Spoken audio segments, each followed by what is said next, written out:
ماہ ملکہ قسط نمبر 34 ماضی۔ یہ قاہرہ میں واقع سیکنڈری اسکول کا پچھلا حصہ تھا، جہاں گھاس کاٹ کر کھیلنے کا میدان بنایا تھا۔ ایک کونے میں جھولے، دوسرے میں بیٹھنے کی جگہ، ایک طرف فٹ بال کا میدان اور ادھر ادھر بچے۔ یہ ایک بائز اسکول تھا، جہاں خرامہ ہی کوئی بچی دکھائی دیتی۔ بوائز اسکول تھا۔ نیلی شارٹس اور سفید شرٹ پہنے بچے یہاں سے وہاں بھاگتے کھیلتے ادھم مچاتے اپنی لنچ بریک کا بھرپور فائدہ اٹھا رہے تھے، جب ایسے میں ایک طرف لگے جھولے پر بیٹھا ایک بچہ خاموشی سے سر جھکائے بیٹھا تھا۔ گود میں رکھا ٹفن کھلا تھا، جبکہ آنکھوں میں موٹے موٹے آنسو بہنے کو تیار تھے۔ اگر نیلے رنگ کے اس ڈبے میں جھانکو تو تمہیں ایک طرف ابلے چاول، دوسری طرف ایک ثابت آدھا کھیرا اور ایک کونے میں آج جلے کباب نظر آئیں گے۔ کہاں اس کی امی سجا کر کھانا دیتی تھی، کہاں اس کے ابا کباب بھی جلا دیتے تھے۔ صدیقہ کو گھر سے گئے 4 ماہ ہو چکے تھے۔ گھر جانا فاتر کے لیے عذاب تھا۔ ویران گھر اسے کاٹ کھانے کو دوڑتا تھا۔ تبھی وہ اسکول سے فارغ ہوتے اپنے ابا کے دفتر چلا جاتا۔ وہاں ابا تو خیر کم ہی پائے جاتے، البتہ وہ ڈے کیئر میں موجود بچوں کو دیکھتا، کتابیں پڑھتا، انٹرنیٹ چلاتا، اپنا ہوم ورک کرتا اور شام کے نہ جانے کون سے پہر سوئے ہوئے فاتر کو ابو الاسلام کا ملازم گھر چھوڑاتا۔ زندگی چل رہی تھی، اچھی اور مطمئن نہ صحیح مگر چل رہی تھی۔ 2 دن پہلے اس کی 12ویں سالگرہ تھی۔ اکیلے گھر میں ایک کیک پر لگی موم بتی کے سوا ہر سو اندھیرا تھا۔ ویران چہرہ اٹھا اس نے ساتھ بیٹھے اپنے باپ کو دیکھا۔ وہ اسے خوش کرنے کے جتن کر رہے تھے، مگر چاروں اور افسردگی تھی۔ پہلی مرتبہ فاتر کو باپ کی موجودگی میں ماں کی یاد ستائی۔ صدیقہ نے پلٹ کر اب تک کوئی خیر و خبر نہیں لی، ورنہ فاتر کے اندر درد کا ایک لاوا پھٹنے کا منتظر تھا۔ واپس حال میں آؤ۔ تو 12 سالہ بچہ اٹھتے ہوئے بے دلی سے اپنا ٹفن بند کر رہا تھا۔ آنسو پیے اور قدم آگے بڑھائے جب کہیں سے فٹ بال اڑتا ہوا آیا اور اس کے ہاتھ میں موجود ٹفن پر آ لگا۔ چاول، کباب، کھیرا سب ریت میں مل گئے۔ بامشکل سنبھالے آنسو آنکھوں کی سطح پر نمودار ہوئے تو فاتر نے دھندلی نگاہوں سے سامنے دیکھا۔ لونا کمال ابانی کمر پر بازو ٹکائے فٹ بال گراؤنڈ سے اسے ہی دیکھ رہی تھی۔ از خود فاتر کے ہاتھ مٹھیوں میں بھنج گئے۔ اگر کوئی اور ہوتا تو فاتر بے دھیانی میں ہوئی غلطی مان کر نظر انداز کر دیتا، مگر لونا ابانی کوئی بھی بدتمیزی بے دھیانی میں نہیں کرتی۔ اس کی امی کی دوست کی بیٹی اور اسکول میں موجود گنتی کی لڑکیوں میں سے ایک یہ افلاطون بچپن سے اس کے ساتھ پڑھتی تھی۔ سفید رنگت، ہلکے بھورے بال، چمکدار ہلکی سبز نگاہیں اور ہر وقت کی وہ کانوں میں چبھنے والی ہنسی دیکھتے فاتر کا خون کھول جاتا۔ بال پھینک دو فاتر نے کڑوا گھونٹ بھرتے بال گراؤنڈ کی طرف اچھال دی اور دوبارہ اندر کی جانب بڑھنے لگا، جب اگلے ہی لمحے ایک بال اڑتا ہوا اس کی پشت سے ٹکرایا۔ حملے کی شدت زیادہ نہیں تھی، لیکن اثر نے اس کے حملے کا پیالہ چکنا چور کر دیا۔ سفید یونیفارم کی کمر پر لگا گول کیچڑ کا دھبا انگلیوں سے محسوس کرتے اس کے دماغ کی رگ پھڑک اٹھی۔ آنکھوں میں خون لیے اور ہاتھوں پر نمایاں ہوتی رگوں سمیت وہ گراؤنڈ کی طرف بڑھا۔ لونا کھڑی اپنے دوستوں کے ساتھ ہنس رہی تھی۔ وہ سارے لڑکے تھے جنہیں متاثر کرنے کی نیت سے وہ وقتاً فوقتاً فاتر کی ناک میں دم کرتی رہتی۔ لونا کے قدموں میں بال کو زور سے پھینکتے وہ وہیں کھڑا اسے گھورنے لگا، سامنے والے کا غصہ بھانپتے اس کی مسکراہٹ پھیکی ہوئی۔ غلطی سے لگا ہے فاتر اسلام، میں ٹیچر کو تمہاری شکایت کروں گا، انگلی اٹھا کر ہیرو انداز میں دھمکی دی۔ لونا نے آنکھیں گھماتے دونوں ہاتھ کمر پر رکھے۔ اپنی دوسری امی کو کرو تو میں ڈر بھی جاؤں۔ ایک لمحے کے لیے اس کی دنیا یکسر تھم گئی۔ فاتر اسلام کلاس کا وہ بچہ تھا جس کی زندگی کا مقصد پڑھائی سے لے کر اچھے نمبروں پر ختم ہوتا تھا۔ دوستی سے اسے چڑ تھی اور انا اس کی کبھی آسمان سے نیچے آئی ہی نہیں۔ کسی میں اتنی ہمت نہ تھی کہ اس سے ٹیڑھی زبان میں بات کرتا، اور یہاں یہ لڑکی اس کی کمزوری سب کے سامنے اس کے منہ پر مار رہی تھی۔ اس کے ہاتھ کانپ اٹھے، آنکھیں دوبارہ نم ہوئی۔ اتنا تو وہ جانتا تھا کہ رامین بن موسیٰ نے میڈیا میں اس کے باپ کے خلاف اس بات کا بھرپور استعمال کیا ہے، مگر کسی اور کے منہ، اور وہ بھی اپنے کسی ہم عمر کے منہ سے سننا تکلیف دیتا۔ میری کوئی دوسری امی نہیں، رامین جھوٹی ہے۔ وہ یوں بولا جیسے کوئی مریض اپنی آخری سانسوں کے لیے لڑتا۔ تو پہلی والی کو شکایت لگا دو۔ ہنستے ہوئے اس نے فاتر کی حالت پر چوٹ کی۔ میں نے سنا ہے تمہاری بہن بھی گھر چھوڑ کر چلی گئی ہے۔ لونا کے ہی کسی دوست نے پیچھے سے ہانک لگائی۔ بہت سے بچے اب ٹھہر کر گراؤنڈ میں ہوتی بحث دیکھنے لگے۔ فاتر، تمہاری برتھ ڈے تھی نا؟ تم نے کوئی پارٹی نہیں رکھی؟ ایک طرف سے آتے کسی لڑکے نے سوال کیا۔ وہ ہمیشہ سے اپنی سالگرہ دھوم دار طریقہ سے مناتا تھا۔ کیسے منائے گا؟ اس کی امی جو گھر سے بھاگ گئی ہیں۔ لونا کی ہنسی، سب کی نگاہیں، اپنی ماں کا غم، سب ایک ساتھ کسی زلزلہ کی مانند اس کے اندر بنے لاوے کی بنیادیں ہلا گئی۔ میری امی گھر سے نہیں گئی۔ ایک دم سے لونا کی طرف بھاگ کر آتے فاتح نے اپنی پوری شدت سے اسے کیچڑ کی طرف دھکا دیا۔ ایک اونچی آواز، ڈھیر سارا کیچڑ اور چیخ کر بھاگتے ہوئے بچے۔ وہ جس نے فاتح کی پشت گندی کی تھی، فاتح نے اس کو سر تا پیر کیچڑ میں ڈبو دیا۔ حال 19 سال بعد اپنے کمرے میں آگے پیچھے چکر کاٹتے المیرا کی ٹانگوں سے جان فنا ہو چکی تھی۔ کچھ سوچتے ہوئے وہ صوفے پر ڈھیر ہوئی اور گردن جھکا دی۔ گھنے بالوں نے گال ڈھانپ دیے، ذہن ایک نئی ڈگر پر چل رہا تھا۔ قلعہ میں لگی بھاری گھنٹی کی گونج پتہ دیتی تھی کہ کھانے کا وقت تمام ہو چکا ہے۔ یکدم المیرا اپنی جگہ سے کھڑی ہوئی اور پلٹ کر پانی کی تلاش میں گردن گھمائی۔ حلق اندر تک جل رہا تھا۔ ایک طرف رکھے مٹکے کی طرف بھاگتے جب اس نے ڈھکن ہٹایا تو مٹکا خالی دکھا۔ چاروں نچار گہرا سانس لیتے پلٹ کر اس نے دروازہ کھولا تو باہر بیٹھی ملازمہ اٹھ کھڑی ہوئی۔ المیرا نے ہاتھ اٹھاتے اسے خاموش کرا دیا۔ مجھے ٹھنڈے پانی کی طلب ہو رہی ہے۔ سر ہلاتی وہ کوئی بخلائی ہوئی ملازمہ تھی جس نے بس داستانوں میں ہی ملکہ کا جاہ و جلال سنا تھا۔ وہیں راہداری میں کھڑی وہ اطراف کا جائزہ لینے لگی۔ اس کی خوابگاہ سے قدرے فاصلے پر ایک مضبوط دیوار کا اختتام دوسری منزل کی سیڑھیوں پر ہوتا تھا، جس کے پیچھے ہی باورچی خانہ تھا۔ دیوار اور باورچی خانے کے دوسری طرف وہیں ہال تھا جس سے لوگ اٹھتے جا رہے تھے۔ کمرے کی دوسری دیوار پر تراش شدہ بند کھڑکیاں تھیں جو مڑتے ہوئے راہداری میں گم ہوتی۔ جب یکدم المیرا ٹھٹکی، بے اختیاری میں 2 قدم بھی اٹھائے۔ اسے دور راہداری میں کوئی ہیولا سا آنکھوں سے اوجھل ہوتا محسوس ہوا۔ آنکھوں کو چھوٹا کرتے اس نے بغور اندھیرے میں دیکھا۔ جلتی شمع کی روشنی وہاں تک جانے سے قاصر تھی۔ قدم خود بخود تجسس کے تابع تھے۔ خطرے کی سمت اٹھے، ہیولا دوبارہ دیکھا۔ ہلکی سی روشنی اس کی ایک طرف ٹکرائی اور تبھی المیرا کا وجود وہیں برف بن گیا۔ اسے دبیر السزار مدہوش حالت میں کسی چھلاوے کی طرح غائب ہوتا دکھائی دیا۔ ایک لمحے کی نظر میں المیرا نے اسے دیکھا اور اس بار وہ سائے سمیت وہاں سے اوجھل بھی ہو گیا۔ قدم خود بخود اس طرف دوڑے۔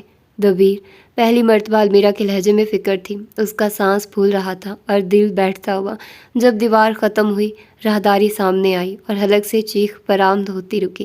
گہرے سانس لیتے اس نے دل کے مقام پر ہاتھ رکھا۔ سامنے دبیر تو نہیں، مگر انسان ضرور موجود تھا۔ 11 سالہ طور اپنی گہری نگاہوں سے المیرا کو بے سکون کر رہی تھی۔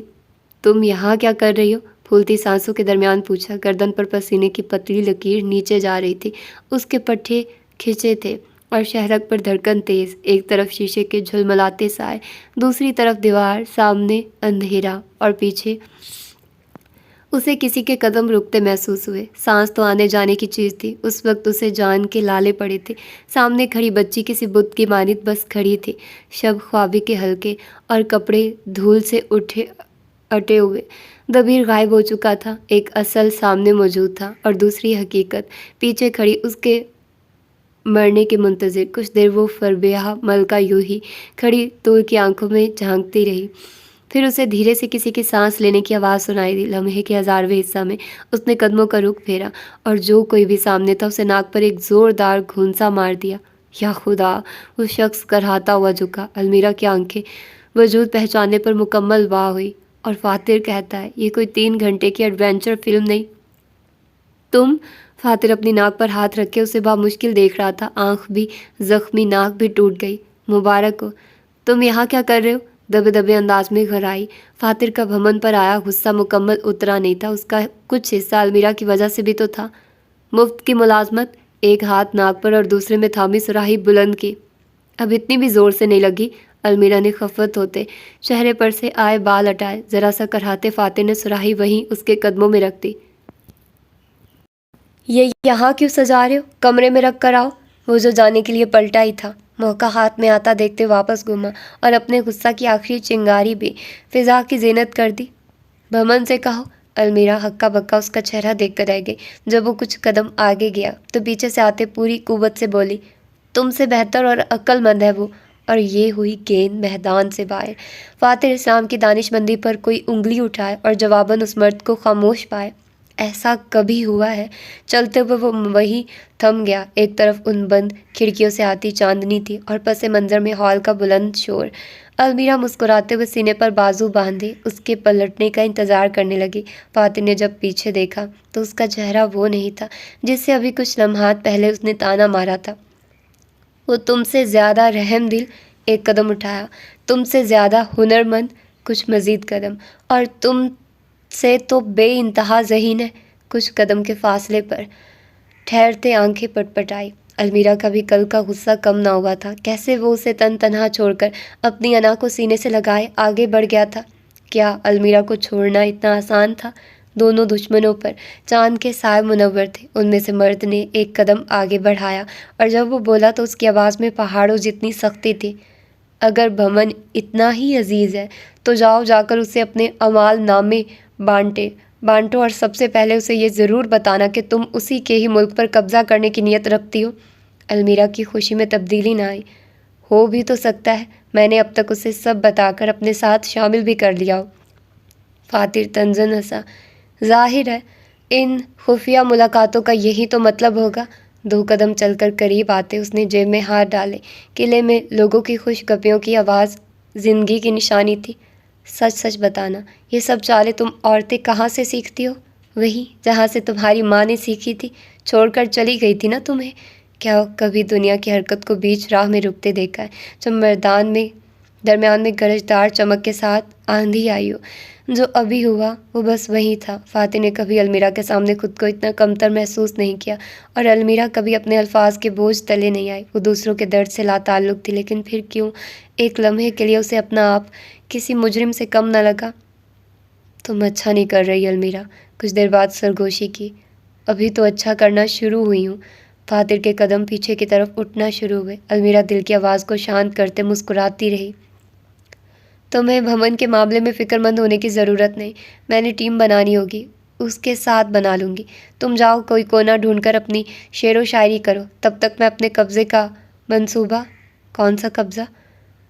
اچانک آنے والی آواز پر ایک فسوس سا ٹوٹا۔ المیرا نے فاتر کے پشت کی پار سے دیکھا، وہاں کھڑی کامل پر جو نظر پڑی تو المیرا کا سارا حلق کڑوا ہو گیا۔ آنکھیں گھماتے اس نے کامل سے کوئی بات نہ کی اور خاموشی سے اپنے کمرے کی طرف بڑھنے ہی لگی تھی جب ٹھٹک گئی۔ کامل کے ساتھ پانی کا مٹکا اٹھائے کھڑی طور خاموش تھی، مگر اس کی آنکھیں چیخ چیخ کر خطرہ پکار رہی تھی۔ المیرا کا دل مٹھی میں آیا، مگر وہ کامل کو اپنی کمزوری نہیں تھما سکتی تھی۔ اسے جلد ہی جلد اس بچی کا کچھ کرنا تھا۔ خود سے عہد کرتی، وہ سب کچھ پیچھے چھوڑتی کمرے میں بند ہو گئی، اپنا احساس جرم، بے سکونی اور پانی کی طلب سمیت۔ اس کے جاتے ہی کامل نے ایک نرم نگاہ فاتر پر ڈالی، جس کا چہرہ غصہ سے سرخ اور گردن جھکی تھی۔ اپنی عقل مندی کے بعد ماں کا طعنہ لوہے پر جیسے کاری ضرب تھی۔ سر جھٹکتا وہ اس کی ایک طرف سے ہوتے نکل رہا تھا جب کامل کی آواز نے قدم جکڑ لیے۔ میری پیشکش ابھی بھی موجود ہے۔ بنا جواب دیے فاتر اسلام کے قدم کچھ دیر کے لیے سست ہوئے۔ قدم در قدم وہ دور جا رہا تھا جب یکدم غصہ، ممتا کی چاہ اور نفرت نے اس کے قدم تیز کیے۔ وہ ان تینوں جذبوں سے دور جا چکا تھا۔ اندھیرے فاصلے میں کسی نے کچھ دیر پہلے کا سارا منظر آنکھوں میں سما لیا۔ انگلیوں کے درمیان دبائے طے شدہ کاغذ کی جلتی چنگاری اندھیرے میں واحد روشنی تھی۔ المیرا نے اس کو شاعری کرنے کا کہا تو اب وہ اپنے باورچی خانے سے منسلک مختصر سے گودام میں بیٹھا وہیں کر رہا تھا۔ کم از کم اس حالت میں وہ اپنے کمرے میں نہیں جا سکتا تھا، کمرہ جو وہ 4 اور افراد کے ساتھ بانٹتا تھا۔ نہ جانے کتنے دنوں بعد آج یہ قلم کاغذ اس کے ہاتھ میں آئے تھے، مگر ذہن ابھی بھی ایک دم خالی۔ یہاں آنے کے بعد ابتدائی دنوں میں بے یقینی تھی اور اب بے بسی۔ ایک ٹانگ لمبی کی اس پر کتاب رکھے وہ لکیریں ہی کھینچتا دکھ رہا تھا۔ ساتھ رکھی موم بتی کا دیا جل کر تمام ہو رہا تھا، فاتر کے باطن کی طرح۔ آج کی تازہ خبریں: طلعت حرب روڈ پر 2 گاڑیوں کے تصادم نے ساری چارگاہ کو بند رکھا، جن میں سے ایک گاڑی میں موجود آدمی بری طرح زخمی، جبکہ دوسری گاڑی میں موجود عورت جہاں بحق ہو چکی ہے۔ سرخ گاڑی کی اگلی سیٹ پر بیٹھا بچہ شل تھا، ہاتھ گود میں چھپائے وہ ریڈیو پر نشر ہوتی خبریں سانس روک کر سنا رہا تھا۔ اس کی لکیروں کی تعداد میں اضافہ ہوا، سطر سے لفظ لکھنے تک آیا، مگر جب وہ بھی نہ بن پایا تو بے چینی میں صفحہ پھاڑ ڈالا۔ اس کے دماغ میں انتشار تھا، روح بے سکون اور دل درد میں۔ جہاں بھاگ ہونے والی خاتون کی گاڑی کا نمبر ہے GFA 634 بتایا گیا ہے، جبکہ گاڑی کا رنگ سفید اور ماڈل نیوز کاسٹر مزید بول رہا تھا۔ فاتر کو سننے کی ضرورت نہیں، وہ اپنی ماں کی گاڑی کے نمبر سے واقف تھا۔ سچ سچ بتانا، یہ سب چالیں تم عورتیں کہاں سے سیکھتی ہو؟ وہیں جہاں سے تمہاری ماں نے سیکھی تھی، چھوڑ کر چلی گئی تھی نا تمہیں۔ المیرا کے الفاظ ذہن نے دہرائے تو تکلیف حد سے زیادہ کی ہوئی۔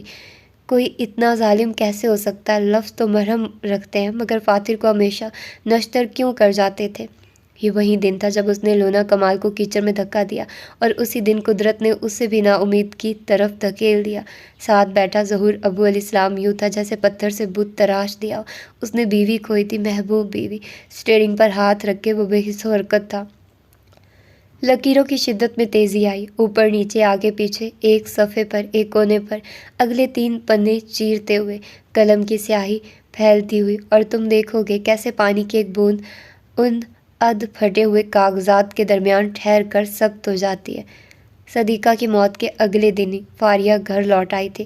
باہر جنازے کی تیاریاں ہو رہی تھی، اندر ان بہن بھائیوں کا 4 ماہ بعد ملن، اور جو پہلی بات اس بھوری آنکھوں والی لڑکی نے کہی وہ فاتر اسلام کو آج بھی ذہن نشین تھی۔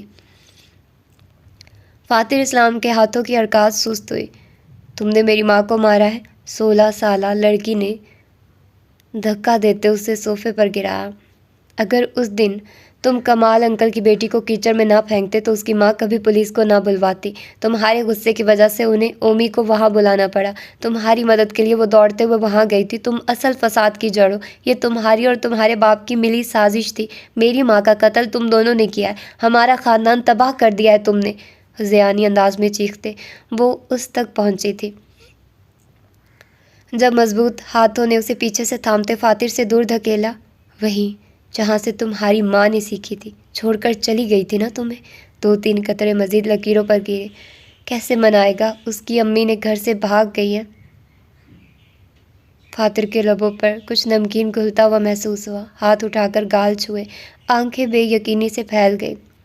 تماشا مت لگاؤ، ابو علیہ السلام نے فاتر کو سینے سے لگاتے فاریہ کو سخت الفاظ میں تنبیہ کی، جس کی آج تک باپ سے بنی نہ تھی۔ وہ سامنے کے منظر کو دیکھتے مزید طیش میں آئی۔ اس کی دنیا راتوں رات الٹ چکی تھی، مگر غم صرف اس کا ہی تازہ نہیں تھا۔ یہ بات اب اسے کون سمجھائے؟ کمرے میں موجود تینوں نفوس درد اور امید کی آپسی جنگ میں اپنے رشتے کو خروش رہے تھے۔ وہ رو رہا تھا، یہ جذبہ انجان نہ سہی مگر مانوس بھی نہ تھا۔ آنکھوں سے پانی روا تھا اور فاتر نے رکنے نہ دیا۔ اس دن لونا کمال کی ماں اسکول میں تماشا لگا کر گئی تھی، جس کو مد نظر رکھتے پہلے اس کے والد کو کال ملائی گئی، مگر جب آگے سے جواب موصول نہ ہوا تو اگلی کال صدیقہ اسلام کے نمبر پر بجی۔ وہ کال ختم ہوتے ساتھ اس کے باپ نے کال ملائی، اور صدیقہ سے پہلے ظہور فاتر کے اسکول پہنچ چکا تھا۔ تبھی ماں کے حادثے کا سنتے وہ صدمے میں چلا گیا۔ اس کا اسکول طلعت عرب روڈ پر ہی تو تھا۔ اس کی ماں ایک آخری مرتبہ اس سے ملنے آ رہی تھی۔ قدرت نے وہ مہلت بھی نہ دی۔ کچھ لمحات وہ یوں ہی بے یقینی کے عالم میں پانی کو بہنے دیتا رہا، جب یکدم ایک ہچکی بلند ہوئی، پھر دوسری، پھر تیسری، چوتھی، اور دیکھتے ہی دیکھتے وہ اب چہرہ ہاتھوں میں چھپائے آنسوؤں کو بہاتے شدت سے رو رہا تھا۔ چھوڑ کر چلی گئی تھی نا تمہیں؟ آواز ایک دم اداس ترنم تھی، جس میں درد کی شدت کبھی بن آواز چیخ کی طرح نکلتی تو کبھی سسکی یا بھنبھناہٹ کا روپ اوڑھ لیتی۔ 12 سال کی عمر میں اس کی ماں اسے چھوڑ کر چلی گئی، اور 13 سال بعد اس کا باپ اچانک ایک دن لاپتہ ہو گیا۔ ماں کو وہ بچا نہ سکا، باپ کو وہ ضرور ڈھونڈ لے گا۔ کیسے منائے گا؟ اس کی امی تو گھر سے بھاگ گئی ہیں۔ گھٹنوں کے بل جھکے اس کا ماتھا دھیرے سے سجدے کی حالت میں زمین سے جا لگا، سانسیں اکھڑی ہوئی تھی اور منظر دھندلا۔ یا اللہ، کوئی ایسے بھی کسی کا دل زخمی کرتا ہے؟ بہت سال پہلے وہ اپنے غم کو بھلانے کے لیے یوں ہی اندھیرے خاموش کونوں میں خود سے لپٹ کر روتا تھا۔ کون جانتا تھا کہ برسوں بعد غم بدل جائے گا، طریقہ کار نہیں۔ باب محافظ۔ وہ اسے اپنی بدقسمتی کہے یا ماہ ملکہ کی نالائکی کہ اسے محافظ خاص کے رتبہ سے اب تک نہیں ہٹایا گیا۔ اپنے کمرے میں رکھے آئینہ کے سامنے کھڑی وہ بھوری واسکٹ کے دھاگے باندھ رہی تھی۔ پیچھے کھڑی کماری پس منظر میں بولی، اس وقت منجھے ہوئے فوجی جنگ کی تیاری کر رہے ہیں، تو محافظ کی تبدیلی کچھ دن کے لیے لٹکا دی ہے۔ اور وہ جو کل سے مطمئن تھی، یہ خبر اس کی ساری تیاری بیکار کر گئی۔ کہتے ساتھ کماری وہیں کھڑی ہو گئی، جبکہ گل نے اپنی چٹیا میں بندھے بالوں کے گرد کپڑا باندھنے کے لیے اٹھایا۔ تم کیوں نہیں ملکہ کی حفاظت کار بن جاتی؟ کماری نے تنے ہوئے کندھوں کو ڈھیلا چھوڑے بنا سیدھ میں دیکھا۔ میرے کندھوں پر فوج کی ذمہ داری ہے، نہ ہوتی تو میں محافظ کے رتبہ کو دل و جان سے قبول کرتی۔ وہ تو تم پہلے بھی قبول کر لیتی اگر مجھے قربان نہ کیا جاتا۔ مضبوط سی گرہ لگاتے اس نے آئینہ کی طرف پشت پھیر لی۔ وہ تیار ہو چکی تھی تو کماری اسے ساتھ لے جانے کی خاطر دروازے کی طرف بڑھی۔ کماری، اسے سب کماری کہتے تھے، بچوں سے لے کر جوانوں تک، ملازمین اور مالکان سبھی اسے مقام کے بجائے نام سے پکارتے تھے۔ تمہارے کتنے بچے تھے؟ یہ سوال پوچھتے اس نے دل میں خود کو 100 مرتبہ کوسا، مگر در حقیقت اس دن والی ملاقات اس کے ذہن سے مٹنے کا نام ہی نہ لے سکی۔ جہاں سنہری زرے نے اس کی پشت مضبوطی سے جکڑی تھی، وہیں گل کے جملے نے اس کے قدموں کو تھام لیا۔ انگلیوں سے کھرتے وہ اپنی جھجک کو قابو کرنے لگی۔ اگر تم نہیں بتانا چاہتی تو خیر ہے، مگر دکھ بانٹنے سے گھٹتا ہے۔ مجھے یقین ہے تمہیں اپنے بچے یاد۔ بچے نہیں، توانا عورت نے اس کی بات کاٹی۔ بیٹی، ایک بیٹی تھی میری۔ گل کے چشموں کے پار آنکھیں ہمدرد تھی، اسے پیاروں کو کھونے کا دکھ معلوم تھا۔ کیا ہوا تھا اسے؟ کہاں ہے وہ؟ ذرا سی ہمت دلاؤ، یہ عورت نئی امید باندھ لیتی ہے۔ اچھے ہاتھوں میں ہے، تھک کر کہتے اس نے اختتام میں گہری سانس لی۔ تو تم ملنے نہیں جاتی کیا؟ مصر میں ہے، قید ہے، کون پرورش کر رہا؟ باہر آ جائیں۔ گل کی بات دھری کی دھری رہ گئی۔ جب کماری دروازہ کھولتے اب باہر جا چکی تھی، سارا جوش جھاگ کی طرح بیٹھ گیا۔ نروٹھے انداز میں ہاتھ جھٹکتے وہ اپنا گندا لباس اٹھانے کو جھکی، جب کمرے پر دستک ہوئی، مسکراتے ہوئے وہ پلٹی۔ یقیناً کماری کو اپنی غلطی کا احساس ہوا ہوگا اور گل کی خدمات لیتے وہ اپنے چوڑے کندھوں کو درد سے آزاد کرنے آئی ہوگی۔ خوشی اور خوش فہمی سب چھناکے سے ٹوٹی۔ دروازے پر کوئی کماری نہیں بلکہ کمار کھڑا تھا، ایک خود مطمئن کمار۔ میں ناشتہ لایا تھا، فاتح نے آگے بڑھتے برتن خالی پلنگ پر رکھ دیا۔ ابھی لب وہ کمرہ چھوڑ چکی تھی۔ گل سینے پر بازو باندھے اسے دیکھنے لگی۔ بالآخر عیادت کرنے کا خیال ذہن میں آ ہی گیا۔ طبیعت کیسی ہے؟ اگر کوئی اور یہ منظر دیکھ لیتا تو یقیناً غش کھا کر مر جاتا، مگر گل حیران نہیں ہوئی۔ وہ جانتی تھی فاتح میں اچھائی چھپی ہے جو وقتاً فوقتاً باہر آتی تھی۔ اب ٹھیک ہوں، کہتے ساتھ وہ اپنے بستر پر بیٹھی اور ناشتہ اٹھاتے سامنے رکھا۔ کامل نے ہمیں بھاگنے کی پیشکش کی ہے۔ ابھی تو اس نے پہلا نوالہ بھی نہیں توڑا اور ہلکے پیٹ والے فاتح اسلام نے وہیں آنے کا مدعا کھول دیا۔ گل نے اسے ناگواری سے گھورتے جیسے اس کی بے صبری کا احساس دلایا۔ سرسوں اور ہلکے سبز رنگ والی ملکہ اپنے تخت پر سیدھی گردن رکھ کے ایک رخ پر دیکھ رہی تھی۔ اس کے سامنے بیٹھا مصور اس کی تصویر اتار رہا تھا۔ سرمئی جلبیہ، منڈا سر اور آنکھ سے لے کر ہونٹ تک جاتا نشان۔ مبارک کو دبیر السزار کی کارکردگی میں مصوری بھی شامل ہو گئی۔ میں نے اسے حتمی فیصلہ نہیں سنایا کیونکہ میں پہلے تمہاری رائے جاننا چاہتا تھا۔ اٹھ کر کھڑے ہوتے وہ اب دروازہ کے ساتھ پیٹھ لگائے پاؤں کینچی کی صورت باندھے گل کو دیکھنے لگا۔ وہ ہماری مدد کر کیوں رہی ہے؟ فلافل کھاتے گل کے سوال پر فاتح مسکرایا، یوں جیسے وہ چاہتا تھا گل یہی سوال پوچھے۔ المیرا کو گرانے کے لیے۔ نوالہ بیچ فضا میں ہی رہ گیا۔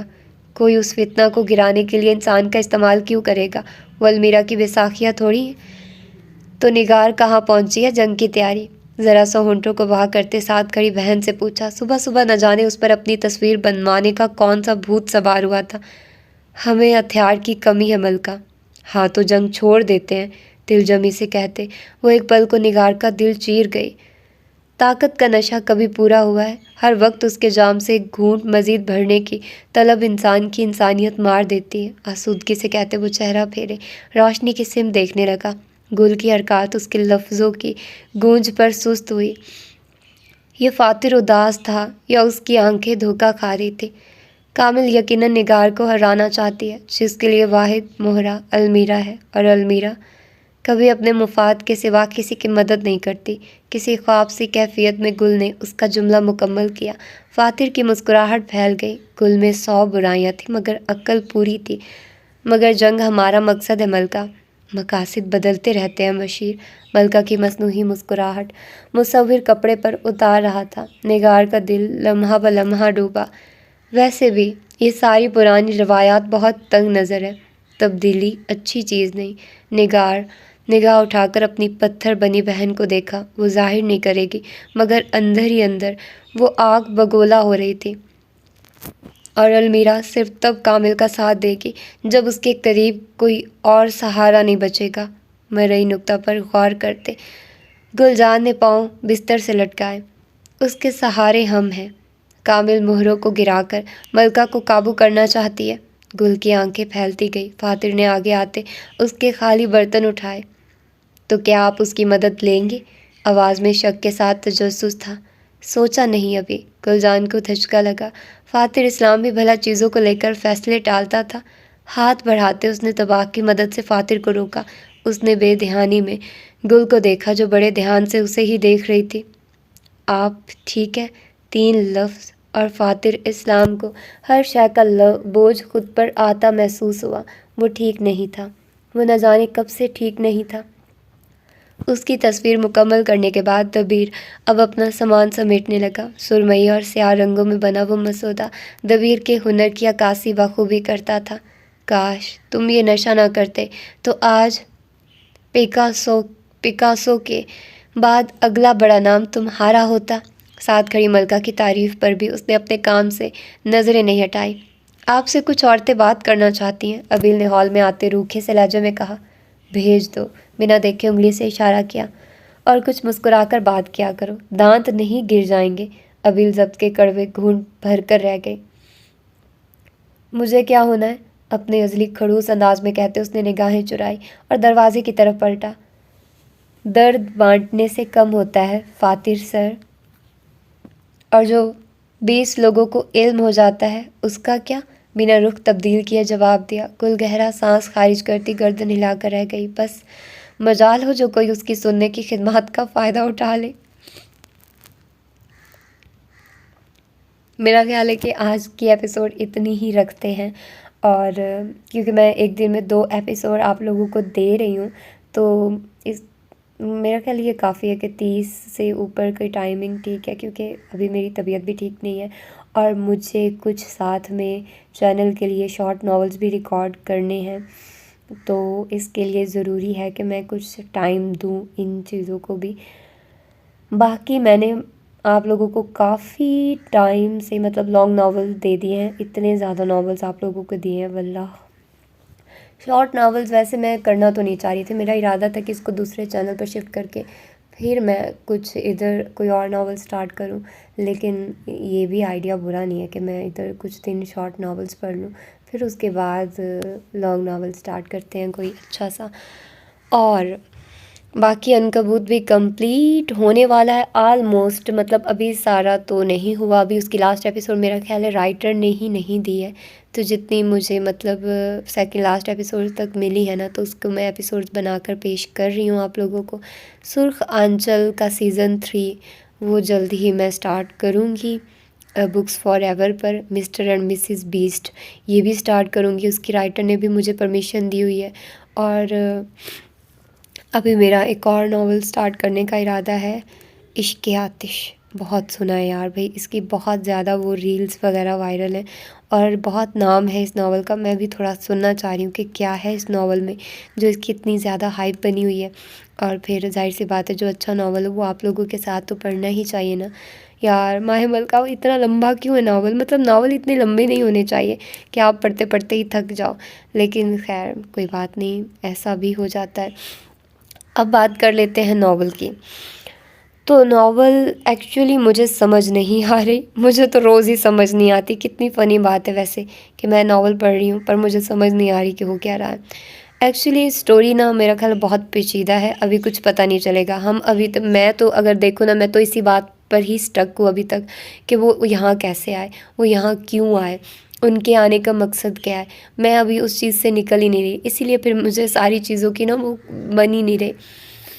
لیکن اگر ہم اس چیز کو مان لیں، اپنے مائنڈ کو اس طرح سے کنورٹ کر لیں کہ وہ یہاں آ گئے ہیں، اب وہ سروائیو کر رہے ہیں، اب وہ ایک طرح سے مان بھی چکے ہیں، وہ گھل مل بھی گئے ہیں بیچارے، تو مجھے برا لگا۔ المیرا نا ٹھیک ہے، وہ تھوڑی ہے منہ پھٹ، لیکن اگر وہ اس کو لائک کرنے لگی نا تو اس کو تھوڑا سا تمیز کا مظاہرہ کرنا چاہیے. اس کو فاتر کو اتنے منہ پھٹ انداز میں نہیں کہنا چاہیے. فاتر بھی ویسے بہت غلط بول جاتا ہے یار. ان دونوں کا مسئلہ یہی ہے, بہت بدتمیز ہے, بول جاتے ایک دوسرے کو کچھ نہ کچھ. لیکن پھر بھی یار, جس سے آپ محبت کرتے ہو نا, لیکن یار جن سے آپ پیار بھی کرو نا, محبت بھی کرو, اور اگلے بندے کو نہیں پتہ اور وہ آپ کو ٹیز کر رہا, اور آپ, ظاہر سی بات ہے آپ نے ابھی تک اپنی فیلنگز نہیں بتائی, تو آپ اگر ایک دم سے پیار محبت والے اور اگلے بندے کا خیال رکھنے لگ جاؤ گے نا, تو وہ بھی تھوڑا سا عجیب سچویشن ہوگی, آکورڈ والا فیل ہوگا.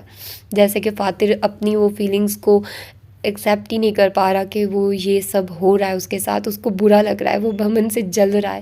تو ایک طرح سے وہ اس کے اندر وہ چیزیں وہ آ رہی ہیں فیلنگ. مطلب زیادہ تر ایسے ہی ہوتا ہے کہ اگر کسی کے درمیان دو لوگ ہیں نا, نارملی رہ رہے ہیں, ٹھیک ہے, ان کو نہیں پتہ ایک دوسرے کی فیلنگس کا, ان کو تب پتہ چلتا ہے جب کوئی تیسرا آتا ہے درمیان میں.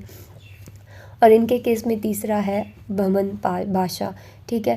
تو پھر یار یہ ماہ کامل, اس کا بھی پتہ نہیں, سمجھ نہیں آ رہی. وہ اس کی بہن ہے, نگار بھی اس کی بہن ہے, تینوں بہنیں عجیب سی بہنیں ہیں یہ ساری. اور پھر اس کی بیک سٹوری بھی تو اس کی الگ ہے. سوری, ان تینوں کی سٹوری بھی بالکل الگ ہے, نگار, المیرا اور کامل. اور پھر وہ سارے قلعہ میں رہ رہے ہیں, ایک طرح سے قید ہیں, اور پھر وہاں پر ڈیفرنٹ چیزیں ہو رہی ہیں, وبا پھیلی ہوئی ہے. یار اگر مجھے سمجھ نہیں آ رہی, میں اس ناول کو, یار مجھے اچھا لگتا ہے اگر کوئی ناول ایسے لکھے نا, اور وہ ابھی وہ یونیورسٹی گوئنگ اسٹوڈنٹ ہے. مطلب لوگ ویسے تو بہت پہلے لکھنا سٹارٹ کر دیتے ہیں, لیکن پھر بھی اگر سٹارٹنگ میں انسان اس طرح سے شروعات کرتا ہے. میں نے سنا ہے کہ مہر النساء نے بھی نا ود ان 1 ایئر ہی اپنی کوئی 4 بکس دی ہیں. تو اگر وہ اتنا اچھا لکھ سکتے ہیں اور اتنی فیمس ہو سکتی ہیں, تو میرا خیال ہے کہ یہ بھی اگر کوئی ایک اچھا ناول لکھے اور پھر اس کو پبلش کروائیں, اور پھر ان کا بھی بہت ڈنکا ہوگا. ابھی میں ان کے ناول سن کر نا ان کو ریویو دوں گی. ابھی میں پڑھ رہی ہوں نا, تو ابھی میں کچھ نہیں بول سکتی کہ کتنا کہاں کیسے آگے سٹوری چلے گی, لیکن میں ان کو مشورہ دوں گی کہ اگلا ناول تھوڑا انٹرسٹنگ لکھیے گا. اس میں تھوڑی سی بوریت فیل ہونے لگ جاتی ہے, آپ بور ہونے لگ جاتے ہو. بہت ساری چیزیں نا بہت ایکسپلین کی گئی ہیں, بہت زیادہ, ان کو نا ایک طرح سے کہہ لو کہ کھینچا گیا ہے. تو اس طرح سے نا اگلا جو سن رہا ہوتا ہے, پڑھ رہا ہوتا ہے, وہ تھوڑا سا بوریت فیل کرتا ہے. بہت سارے ڈھیٹ ہوتے ہیں میری آپ کی طرح, آپ لوگ اگر سن رہے ہیں تو ڈھیٹ ہی ہیں آپ لوگ بھی, اور اگر میں سنا رہی ہوں تو آف کورس میں بھی ڈھیٹوں کی سردار ہوں. لیکن وہی بات کہ یار کہ ناول تھوڑا سا انٹرسٹنگ ہونا چاہیے, تاکہ اگلے بندے کا بھی دل کرے سننے کو اور انٹرسٹ پیدا ہو. اور اگر میں نے اس کو دوسرے چینل پر شفٹ کیا تو اس کا ٹائم ڈیوریشن کم کر دوں گی میں, لیکن ایپیسوڈ زیادہ کر دیا کروں گی, ٹھیک ہے. اگر میں 25 منٹ کی ایپیسوڈ دوں گی یا اس سے کم, یار وہ اس طرح سے ہو جاتا ہے میرے لیے, وہاں پر اس طرح سے پھر دینا آسان ہو جائے گا. وہاں پر زیادہ ایپیسوڈز بن جائیں گی تو آپ لوگوں کو مشکل یہ ہوگی کہ آپ لوگوں کو, پھر میں یہ کیا کروں گی نا کہ میں ایک ساتھ ہی تینوں ایپیسوڈز دے دیا کروں گی. آپ لوگوں نے جسٹ پلے لسٹ میں جانا ہے, پلے لسٹ سے ہی ساری ایپیسوڈ سنا کرنی ہے, ٹھیک ہے. ڈیلی بیسس پر آپ لوگ ایک ٹائم بنا لیجیے گا, وہاں پر جا کر آپ نے پلے لسٹ میں جانا ہے, اپنی جو آپ لوگوں نے سننی ہے اس کو لگا دیا کرنا. باقی اس دن میں باقی جو دونوں ہوں گی نا وہ بھی ساتھ ساتھ چلتی رہیں گی, تو آپ کو وہ مشکل نہیں ہوگی کہ میں اس کی اتنی زیادہ وہ بناؤں گی. تو میرے لیے وہ زیادہ ایزی رہے گا اگر میں زیادہ ویڈیوز دوں گی اور ٹائم ڈیوریشن تھوڑا کم کروں گی, تو وہ اچھا رہے گا. اسی لیے یہ ایک وجہ ہے کہ میں ادھر ٹائم ڈیوریشن کم نہیں کر رہی. ادھر مطلب کم اس وجہ سے نہیں کہ 25 منٹ کی تو نہیں دے رہی نا میں آپ لوگوں کو, میں آپ لوگوں کو 40 منٹ تک کی دے رہی ہوں. ابھی تھوڑا میں نے کم کیا کیونکہ میرا گلا خراب ہے. اور پھر ادھر میں تھوڑا کم کر دوں گی, لیکن وہ اتنی ہی بن جائیں گی. 3 اگر ویڈیوز ہوں گی 25 1 گھنٹہ 25 منٹ ایک دن کے لیے, آئی تھنک سو انف ہے. اگر میں نہ 2-3 دے سکی تو میں 2 ضرور دوں گی 1 گھنٹے کی ایپیسوڈ, ٹھیک ہے. تو باقی یہ کہ کوشش ہوگی کہ اس کو جلدی سے جلدی ختم کریں اور کوئی نیا ناول سٹارٹ کریں. یار مجھے رابعہ خان اگر وہ کر دیں, ویٹیلا کون سا اس کا ناول ہے نیا, وہ بھی ہم لوگ سٹارٹ کریں گے، ٹھیک ہے، اس کو بھی پھر ہم لوگ پڑھیں گے اپنے چینل پر، لیکن ابھی نہیں، ابھی ہم لوگ بہت زیادہ بیزی ہیں، تو ابھی جو ہم لوگ ناول پڑھ رہے ہیں تو اسی کو ہی لے کر چلتے ہیں۔ تو اپنا ڈھیر سارا خیال رکھیے گا، مجھے دعاؤں میں یاد رکھیے گا، انشاءاللہ ہم لوگ کسی اس کی اگلی ایپیسوڈ میں ملتے ہیں، اور اللہ حافظ۔